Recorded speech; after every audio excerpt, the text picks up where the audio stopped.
Hi, I'm Dustin Abbott, and I'm here today to give you my video review of the newest lens from Laowa, a little tiny, what I would typically call a pancake lens, though Laowa, in their own quirky way, calls it a cookie lens. This is the Laowa 10mm f4. Now this lens will come in a variety of mounts, including Sony E, which I'm testing here, Canon RF, Nikon Z or Z mounts, Leica L, and you can also get it in Fuji X mounts. And so pretty much whatever your APS-C camera is, it's going to be available in that mount.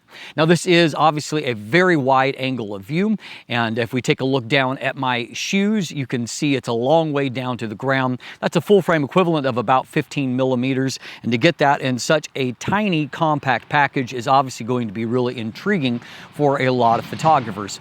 So in today's review, we're going to break down beyond just being small. Is this a lens that is attractive besides its very compact size? And so we'll break that down in detail today, including a detailed analysis of the image quality right after a word from our sponsor. Today's episode is brought to you by Phantom Wallet, the minimalist modern wallet that is now even better with the new Phantom X that is crafted from aluminum right here in Canada. It is 22% smaller and 35% lighter, while still making it easy to access your cards and money when you need them, thanks to their unique fanning mechanism. You could even customize your wallet due to its modular design, with accessories like a money clip, cash holder, ID display, and even Chipolo and AirTag tracking integration. Visit store.phantomwallet.com to check out their unique sizes, styles, and finishes that span from aluminum to wood to carbon fiber, and use code DUSTIN15 for 15% off when you're ready to check out. The Laowa is, as you can see, incredibly compact. This is a lens that is only 59mm in diameter, just wide enough basically to suit the mount, but it's only 28mm in length, so barely over an inch, about 1.1 inches, and weighs in at 136 grams despite being incredibly lightweight. Now, the upside of this obviously is that this is a lens that's incredibly easy to bring along. But the downside is that you've got a lot packed into a very small amount of real estate, starting with an aperture ring here, which is right at the beginning, and then a focus ring near the front. Now the aperture ring isn't so bad because it is wider and it's fairly easy to put your hand to. The focus ring, however, is a little bit harder to find just by feel. It's at a smaller portion of the frame, and I just find that it's a little hard to reach for. The other downside is that it is so compact that it is easy, and the lens is so wide it's easy to get a finger into the frame if you're not careful. Up front, there's a really small 37mm front filter thread. Inside, the aperture iris has 5 blades. We'll talk more about that in the image quality section and what that means. And there are no electronics, which means that no XF data is going to be communicated that is lens specific. Also, you're not going to get any kind of pickup for in-body image stabilization, so you're going to have to manually input that if you have a camera with that. And also, you're not going to get any kind of correction profile in camera. All of that's going to have to be done in post. And as far as the actual handling of the lens, the focus throw is about 120 degrees, and the focus ring, as per usual with a Laowa lens, moves nice and smoothly. The only downside I would say is that when it comes to video focus, the fact that it is very easy to get a finger in the frame because of where that focus ring is positioned means you're going to have to be careful about that. However, if you're someone that does just wants to put it, say, on a gimbal and just get a wide angle shot, it's quite easy to just set the focus that you want and then just not worry about it altogether. And so overall, we have a nice lens here. That 37mm filter thread is not a common one. Your lens cap is a little tiny, as you're going to see, so be careful not to lose that. But overall, another nicely constructed lens that is really marked more by what it is missing than any kind of negativity about what is actually here. So as noted, the focus experience here overall was positive. Laowa lenses have a nice feeling focus ring for the most part, and that's true here. Though I will say that the focus experience and quality of focus really is dependent a lot on your actual camera body. You know, the manual focus experience itself may not change, but what does change is how clearly you can see if you're visually confirming focus or using focus overlays. And for example, I had a better experience with the high resolution viewfinder in APS-C APS-C mode on my Sony Alpha 1 than what I did on my, lower resolution Sony a6400. Though, of course, the a6400 is the more natural fit for this particular lens. The same is going to be true for focus overlays. And in this case, having a maximum aperture of f4 means that you don't get as clearly delineated focus overlay. And what I find is that focus overlays tend to be a little deceptive, particularly if you're focusing towards infinity, where it seems like a lot should be in focus, when in fact, it's maybe not always as in focus as what you would see. So to me, visually confirming focus is still the best approach. But as I said, that experience is going to depend on the quality of the EVF in your particular camera. I will also note that while this lens does have distance markings at the f4, f8, and f16 position, I found, as per usual, that hyperfocusing doesn't produce as reliable of results as focusing like I've just described. For example, in this shot, I set the proper distance according to the scale for hyperfocusing at f8. And what I got was a rather disappointing end result. When I visually confirmed focus, I got a much more detailed, better looking result. So that remains my recommended approach to focusing, manually focusing on a lens like this. So how about the image quality? Does this compact optic produce, image quality that is worth considering? Well, let's dive in and let's take a look.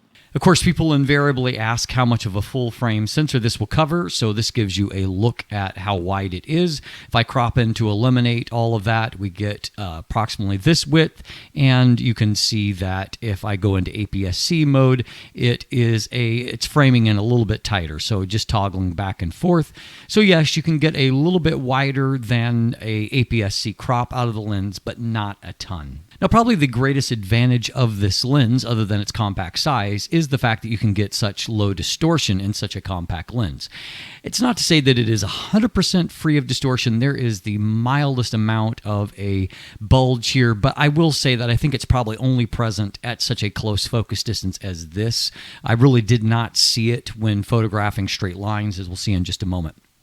Now, if we look at a real-world image with lots of straight lines, you can see that if you're, at the right angle where you're not, providing a kind of a keystoning or perspective distortion, you can see that we have really, really nice straight lines, no issues. And so again, that's a real strength of the lens. Also, we'll take a quick peek up here and we can see, looking up into the tree line, there are some minor lateral chromatic aberrations, nothing significant here, however, nothing I think that is going to end up ruining an image on you. I'm plugging in a very mild +2, but as you can see, in some ways, it's not even hardly worth doing. There's just a little bit of a little mustache pattern at this distance. I don't think it's really present elsewhere, though. So as you can see also, the vignette is very heavy. I'm near maxing out the sliders to achieve this vignette reduction here. So that is certainly the downside of the optical design. We can see that the vignette decreases a little bit at f5.6, a tiny more at f8, but it basically never goes away, and it's still heavier than average even at apertures as small as like f11. So let's take a look at our resolution and contrast. This is using a 24 megapixel Sony a6400. This is at 200% magnification, and you can see that in the center of the frame there is a nice detail from wide open, and the contrast is fairly good. Mid-frame also looking quite good, and if we pop down here to the corner, we can see that right off until that last little percentage that we're getting good resolution even here at f4. You can see, again, as noted, a little bit of that lateral chromatic aberration. We'll look over on this side. You can just see a little bit on either side towards the edge here where it should just be white and black transitions. Now, stopping down to f5.6 on the right, you can see does boost contrast a little bit. Resolution is largely the same, but it is aided apparently by the increased contrast. And that shows up more here in this mid-frame. And looking down into the corner, we can see that, once again, sharpness doesn't really look radically different in the corner, and definitely not, pen sharp yet into the extreme corner as of yet.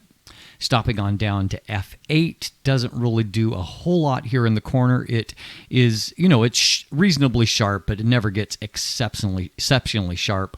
We can see that there is a minor improvement in the mid-frame, and in the center of the frame, things are looking quite fantastic, though not really noticeably better than f5.6.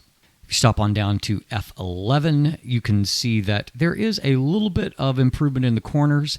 And so if you can probably shoot all the way on, at least on a 24 megapixel body, assuming that Sony does higher resolution bodies in the future, at least on a 24 megapixel, it is possible to stop on down to f11 and get pretty much peak performance here as far as the corners. Now our minimum aperture here is f22, but as per usual, you can see that diffraction is definitely causing some softening of the image. So as also per usual, I would recommend avoiding it as much as possible. Now you can focus down as closely as only 10 centimeters, but as you can see, that puts you pretty close to being on top of your subject. The resulting magnification is nice and high. It looks to be at least 0.20 time or a little bit north of there. But as you can also see, being so close means that you end up with a lot of field curvature. And so you end up with just a kind of a sweet spot of sharpness that's going to drop off to lack of focus towards the edges. And so you just need to position your subject in the right spot. In this case, for example, you can see that this little daisy that I'm able to get nice and close and get nice detail out of the image, certainly a very useful image. And, in this sense, composing in the center of the frame gives me a good result. Now, when shooting at your more typical landscape type apertures, this lens is capable of producing nicely detailed images. And while I don't consider Laowa color to be top notch, I do think the colors look quite good from the image with nice levels of saturation. And as you can see, nice levels of detail and contrast throughout the frame. You can also see here, if I toggle back and forth, that you're going to want to correct that vignette, even if you're shooting at smaller apertures. Unless you really like that particular look, you definitely end up with a much more evenly illuminated image if you do correct for the vignette. Here's another image where I thought the colors looked nice and rich and, natural looking. And here again, deep levels of saturation, nice levels of detail here in the image. And so for such a tiny little optic, you certainly can take highly detailed images with it. And it's easy to bring along. Here's another look at a scene we looked at before. And so I've corrected the vignette. The detail and contrast looks really fantastic. A great looking image. Now, when it comes to flare resistance, it really has a lot to do with where the sun is actually positioned. So you can see this image on the left, and you can see I just made a very minor change to the composition, and I got a radically different result in terms of the flare that was right outside the left corner of the frame there. And so if I shift it over just a little bit, the sun is still outside of the frame, but this prismatic effect, which actually I don't mind, I think it would have some artistic application. This I don't love so much, but again, it has a lot to do with how you compose. So here, for example, very bright directional sun in the frame, and you can see that there definitely is some more of that prismatic haze. You can see the shape of the aperture here, which you don't often see an aperture that shape. But the upside of a square aperture with 5 blades like this is that you can produce some really great looking sun stars and produce them very early. They're even there to some degree at f4 because the aperture blades are straight rather than curved.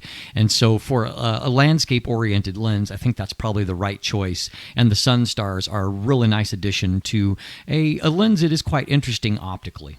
So as you can see, really only one significant flaw there, and that is that heavy vignette. Though I will note that that kind of heavy vignette has been shared by and even bested by other Laowa lenses that I've tested in the past. So hardly unique, and certainly not unique to Laowa lenses either. Something's got to give when you engineer for a lens this small, and in this case it was allowing for that vignette to remain there and have to be corrected through other means. Now I know that some of you love heavy vignette look, most of you don't, and so you're probably going to want to correct that in post. Outside of that, however, besides a little bit of softness in the extreme corners, I think that the lens performs quite well, and I think that the great advantage here is that you can get really good image quality in such a compact package. And I will say, on that note of portability, I've been able to put this in anything. I can put it in a pocket. No matter how small a bag I'm carrying, I can put it in a side or a front pouch. And so it is so easy to bring along, and that's going to be the true advantage of having such a wide angle of view available in such a compact package. Now at this point, I am doing this review before the lens has been formally announced and or released, and I don't actually know the final price on the lens. Obviously that is going to be a factor as to the quality of the lens, you know, when you do that price to performance ratio analysis. And unfortunately you're going to have to do that for yourself because I don't actually know the price as of yet. Laowa has not shared that information with me at the time I'm filming this review. By the time it goes live, that information will be available and it will be a part of what I'll put into my final text review, which you can find by checking out the linkage in the description down below. Beyond that, there will also be linkage there to my image gallery if you want to look at more photos, and buying links, though. As always, when a lens is brand new like this, it means that it may take a few days for those links to populate. So if you'll check back, they should be live within a short period of time. Hopefully this review has helped to determine whether or not this is a lens that you might consider, and if so, please consider using those links if you would like to purchase one for yourself. There's also linkage there to follow myself or Craig on social media, or to check out our collaborative channel, Let the Light In TV, linkage to purchase channel merchandise, and of course, if you haven't already, please click that subscribe button right here on YouTube. Thanks for watching, have a great day, and let the light in.